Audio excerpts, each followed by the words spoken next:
যে যারা অপরাধী তাদের দায় কারোরই গ্রহণ করা উচিত নয়। অপরাধীর পরিচয় শুধুমাত্র অপরাধী।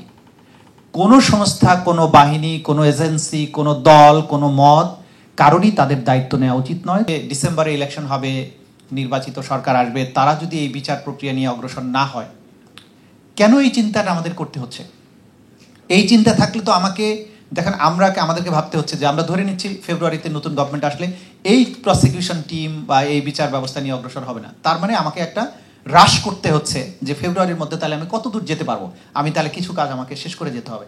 আমি সর্বশেষ বক্তা যেটা বললেন তার সাথে একমত, যে এখানে যারা রাজনীতিবিদ বা বাংলাদেশের যে সমস্ত রাজনৈতিক দল আছেন যারা সামনে ক্ষমতায় আসবেন বলে ধারণা করা যায়, বা সরকারি দলে থাকুক বা বিরোধী দলে থাকুন, তাদেরকে এই আলোচনাটা শোনানোটা জরুরি। কারণ তাদেরকে বুঝতে হবে যে বাংলাদেশে কি ঘটে গেছে এবং এটার বিচার না হলে বাংলাদেশে আবার কি আসতে পারে। এই জিনিসটা তাদেরকে জানানো অসম্ভব জরুরি। আমি মনে করি যে আমাদের উপদেষ্টাদের যেমন জানা দরকার, ঠিক একইভাবে বা তার চেয়ে বেশি তাদের জানা দরকার। কারণ এই উপদেষ্টা পরিষদের মেয়াদ ফেব্রুয়ারির পরে শেষ হবে, তারপরে তারা দেশের দায়িত্ব গ্রহণ করবেন। তারা যদি এইটার গ্র্যাভিটি বুঝতে না পারেন, এইটার ব্যাপারে তারা যদি দায়িত্ব পালন না করেন, তাহলে বাংলাদেশ যে কারণে এত রক্ত দিয়ে বিপ্লবের মাধ্যমে একটা পরিবর্তন আনলো, সেই অর্জনটা ব্যর্থ হয়ে যাওয়ার সমূহ আশঙ্কা আছে। সবার মধ্যেই, সবার আলোচনার থেকেই এক ধরনের ফ্রাস্ট্রেশন বা এক ধরনের আশঙ্কার কথা কিন্তু আছে যে কোন জায়গাটায় গিয়ে আমরা বাধাগ্রস্ত হচ্ছি। আমরা প্রথম থেকে যেটা বলার চেষ্টা করেছি যে অপরাধীর পরিচয় শুধুমাত্র সে একজন অপরাধী। তার পরিচয় হতে পারে না যে সে কত বড় সংস্থায় কত বড় অফিসার, কত বড় কর্তা, তার কয়টা স্টার আছে, কয়টা র্যাঙ্ক আছে, কয়টা ফাইল আছে, এগুলো আমাদের কাছে বিবেচ্য বিষয় হওয়া উচিত নয়। এটাই আইনের শাসন এবং সভ্যতার মূল কথা। সেই জন্য আমরা অনুরোধ করব যে এই বিষয়টাকে খুবই স্ট্রংলি পাবলিকলি আনতে হবে যে যারা অপরাধী তাদের দায় কারোরই গ্রহণ করা উচিত নয়। অপরাধীর পরিচয় শুধুমাত্র অপরাধী। কোনো সংস্থা, কোনো বাহিনী, কোনো এজেন্সি, কোনো দল, কোনো মত কারোরই তাদের দায়িত্ব নেওয়া উচিত নয়। আইনের শাসন, মানবাধিকার এবং সভ্যতা, জাতির সত্তাকে রক্ষা করতে হলে অপরাধের বিচার নিশ্চিত করতেই হবে। কারণ যারা আজকে তাদেরকে প্রোটেক্ট করার চেষ্টা করছেন বা করবেন, তাদের মনে রাখতে হবে তারাও একই রকমের সিচুয়েশনের মুখোমুখি কিন্তু হতেই পারেন। এবং এই ধরনের কোনো অপরাধীকে প্রোটেক্ট করার চেষ্টাটাও কিন্তু এই অপরাধের বিচারকে বিঘ্নিত করার একটা প্রচেষ্টা, যেটাও একটা অপরাধ আইনগতভাবে। সুতরাং আমাদের মনে রাখতে হবে যে সবচাইতে বড় যিনি ছিলেন, প্রধানমন্ত্রী ছিলেন, তাকেও কিন্তু দেশ ছেড়ে পালাতে হয়েছে। এখন অন্য যারা কেউই যদি এই প্রক্রিয়ার সাথে যুক্ত হয়ে যান, তাদেরকে কিন্তু আর কিছুই বলার সুযোগ থাকবে না বাট অ্যান অপরাধী। সেই জন্য আমাদেরকে যত চ্যালেঞ্জই থাকুক, যত বিঘ্ন থাকুক, ভয়ভীতি থাকুক, সবচেয়ে বড় ভয়ের সময়টা তো আমরা অতিক্রম করে এসেছি। সুতরাং যত চ্যালেঞ্জেস থাকুক, জাতি যেহেতু আমাদের প্রতি একটা এন্ট্রাস্টমেন্ট রেখেছে, গুম কমিশনের প্রতি এক ধরনের এন্ট্রাস্টমেন্ট আছে, বিচারিক সংস্থাগুলো তাদের প্রতি এক ধরনের এন্ট্রাস্টমেন্ট আছে, তাদের সেই এন্ট্রাস্টমেন্টকে রক্ষা করতে হবে বিশ্বস্ততার সাথে।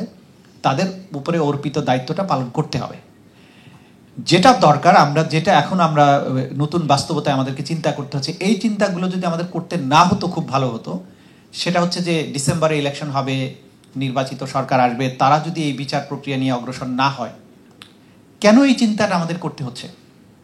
এই চিন্তা থাকলে তো দেখেন আমাদেরকে ভাবতে হচ্ছে যে আমরা ধরে নিচ্ছি ফেব্রুয়ারিতে নতুন গভর্নমেন্ট আসলে এই প্রসিকিউশন টিম বা এই বিচার ব্যবস্থা নিয়ে অগ্রসর হবে না। তার মানে আমাকে একটা হ্রাস করতে হচ্ছে যে ফেব্রুয়ারির মধ্যে তাহলে আমি কত দূর যেতে পারবো, আমি তাহলে কিছু কাজ আমাকে শেষ করে যেতে হবে।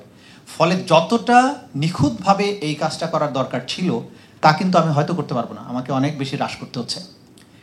গুমের যে গ্র্যাভিটি, যে বিস্তৃতি, এই জায়গায় এই বিচারগুলো করার জন্য যে পরিমাণ সময় দরকার, এতটুকু সময় কিন্তু গুম কমিশনও পাচ্ছে না, আমরাও পাচ্ছি না। এখন যদি আমরা অন্তত চার্জশিটগুলো দিয়ে যেতে না পারি, তাহলে এটা বড় ধরনের ব্যর্থতা হবে। কিন্তু দেখেন যে 1800+ গুমের ঘটনা এবং এগুলোর যে শাখা প্রশাখা আছে, এগুলো কি নিখুঁতভাবে এই কয়েক মাসের মধ্যে বের করা সম্ভব? প্র্যাকটিক্যালি তো সম্ভব না। কিন্তু এই অসম্ভব কাজ আমাদেরকে করতে হচ্ছে এই আশঙ্কার থেকে যে পরের গভর্নমেন্ট যদি কোনো কিছু না করে, তাহলে এই যে পরের গভর্নমেন্টে যারা আসবেন, তাদের প্রত্যেককে এটা বুঝতে হবে যে কেন তাদের এই জিনিসটা কন্টিনিউ করতে হবে। সানজিদা ইসলাম তুলির পরিবার, তার পরিবারের সদস্য যাদেরকে হারিয়েছেন ওই সময়ের, এখন তারা যদি বুঝতে না পারেন যে তার অ্যাগুনিটাকে অ্যাড্রেস করতে হলে এই বিচার প্রক্রিয়া আগে নিতেই হবে, সেটা যদি তারা বুঝতে না পারেন, এর চেয়ে বড় দুর্ভাগ্য জাতির জন্য আর কিছুই হবে না।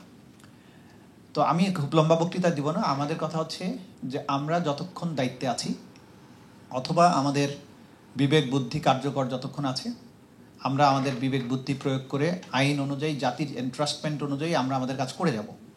যত ধরনের বাধাই আসুক, এই বাধা ইনশাল্লাহ আমাদেরকে অন্তত দায়িত্ব থেকে দায়িত্বচ্যুত করতে পারবে না। আমরা এটা করে যাবই। একইভাবে গুম কমিশনও সেটা করে যাচ্ছেন সকল বাধা সত্ত্বেও। কিন্তু আমরা আহ্বান রেখে যাব, এবং যারা গুম পরিবার আছেন, যারা সার্ভাইভার্স আছেন, তারা শক্তভাবে ওই সময় দাঁড়িয়েছেন, ভয় পাননি, এখনও দাঁড়াবেন। যারাই ক্ষমতায় আসুক তাদেরকে এই বিচার করতে হবে বাংলাদেশের স্বার্থে, এই জাতিসত্তাকে রক্ষার স্বার্থে, আমাদের আগামী প্রজন্মকে বাঁচানোর স্বার্থে। নইলে এই যে ইনসার মতো নতুন প্রজন্মের যারা, তারা কত এক জেনারেশন টু জেনারেশন কথা বলে যাবে, কাজের কাজ কিছু হবে না, এটা হয় না। ভয়ের সেই শৃঙ্খল, ভয়ের যে বাতাবরণ ছিল, যেটা কখনো ভাঙা যাবে না মনে করা হতো, সেটা কিন্তু আমাদের এই জেনারেশন ভেঙে দেখিয়েছে। সুতরাং আরেকটা নতুন বাতাবরণ তৈরি করে কোনো লাভ আছে বলে আমি মনে করি না। যারা এটা করার চেষ্টা করছেন তারা বোকার স্বর্গে বাস করছেন। বাংলাদেশের মানুষ এই শৃঙ্খল ভাঙতে শিখেছে। সুতরাং এই ধরনের হাইপ তুলে কোনো অপরাধীকে কেউ বাঁচানোর চেষ্টা করা উচিত নয়। তাদের নিজেদের স্বার্থে, বাংলাদেশের স্বার্থে, আগামী প্রজন্মের স্বার্থে, নিরাপদ ভবিষ্যতের স্বার্থে এই কাজ আমাদেরকে করতে হবে। এই জায়গায় কোনো এক্সকিউজ আমরা দিব না, এক্সকিউজ গ্রহণও করব না। আমরা আমাদের লক্ষ্যপানে এগিয়ে যাব। এইটা এই শহীদদের প্রতি, এই আহতদের প্রতি, এই গুমের শিকার যারা ছিলেন তাদের রক্তের প্রতি, তাদের যে উপর দিয়ে যে ট্রমা গেছে সেটার প্রতি আমাদের অঙ্গীকার, সেটার প্রতি আমাদের দায়বদ্ধতা, নইলে আমরা বেঈমান হিসেবে চিহ্নিত হব। সবাইকে ধন্যবাদ। ইনশাল্লাহ আমরা যা করছি সেটা নিয়ে এগিয়ে যাব। আপনারা পাশে থাকবেন শুধু। সবাইকে ধন্যবাদ। আসসালামু আলাইকুম।